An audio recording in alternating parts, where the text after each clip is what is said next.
Staying productive is a great challenge, but doing it from home is even harder. Plenty of workers all around the world have started to work from home because of the COVID-19.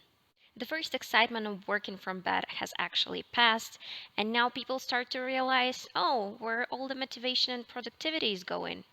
Procrastination. It's a horrible stuff, but everything is achievable when you set your mind to it. Do you need help staying productive at home? Let's jump right into it. Working hours. Waking up every day at the same time will make your body get used to the new pace of your life. Keeping a schedule or routine is a generally good practice while you're working in office or studying in school or university. Even though we're not going anywhere anytime soon, we still have to rely on our schedule. Create a schedule. It will really help you to accomplish your tasks and meet your deadlines. Try adjusting when possible to your natural schedule, or in other words, biological clock. Identify your energy trends throughout the day and then build a schedule around them. Usually, I have a pretty big rush during the afternoon from 12 till 3, and therefore I schedule my meetings and my really important stuff in the morning or in the evening.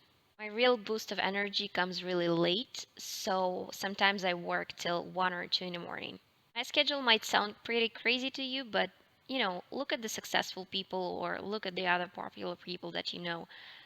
Their schedule is more insane than mine. Some of them are waking up at 4 in the morning or sleeping only while taking naps throughout the day.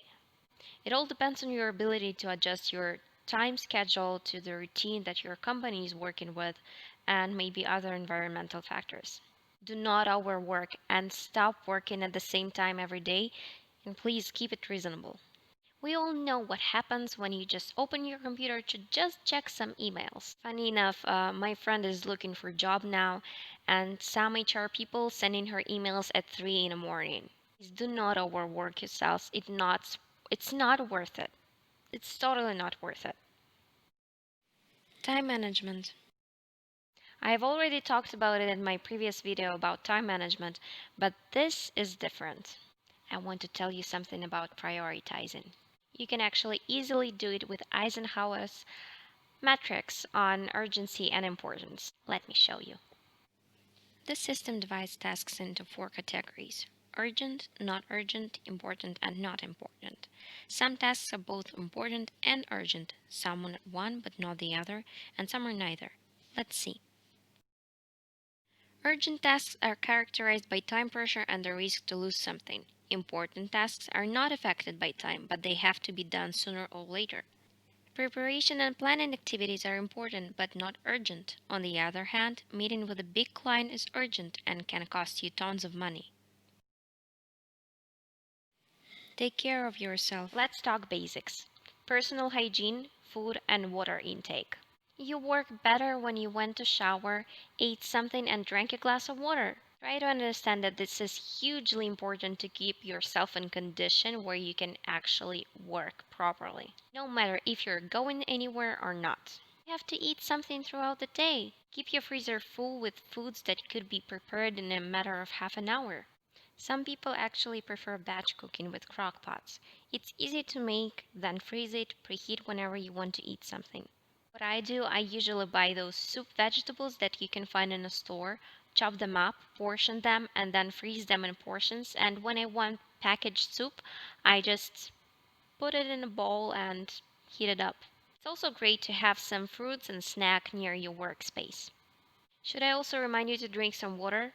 Dehydration is the number one cause of all headaches and migraines. Please stay hydrated. Dedicate some space to work. Your workspace should be separated from the space to rest. Yes, it is fun working from bed, but it's actually very hard to be focused on tasks. Create a nice and quiet space where you can actually concentrate on your work.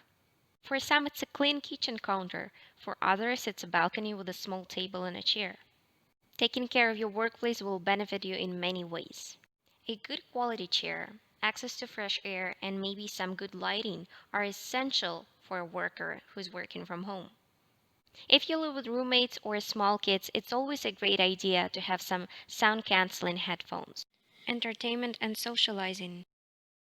You're not a machine. A normal person cannot work without any breaks for 12 hours straight. People need to socialize, rest a bit, and entertain themselves. Try taking one 15-minute break for every hour you're working. A great idea would be drinking some tea, playing with a cat or dog that you have, or maybe talking to someone you live with.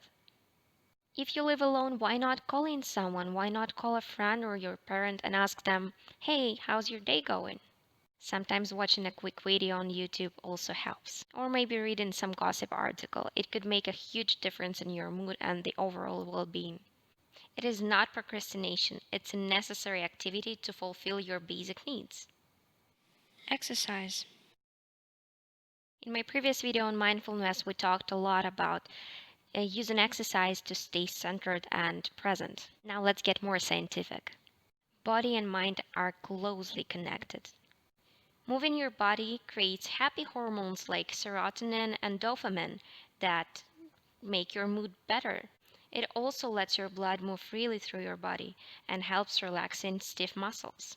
We're sitting near our computers for 6 hours straight without moving any muscle of our body except for when we're yawning or typing something. Do anything that makes your body feel better. Maybe some stretching, maybe some yoga, maybe some jumping rope. Whatever makes you feel better, do it and make it a habit. Staying productive at home is really hard, but with those simple tips and tricks, you can see the difference. I hope you enjoyed the video, and I just wanted to remind you that alternative education is about everything that you wish you learned in school but you didn't, and therefore I'm giving you some practical advice on how to do stuff different ways. If you like the video, give it a thumbs up and subscribe to the channel to see more practical advice. Bye bye.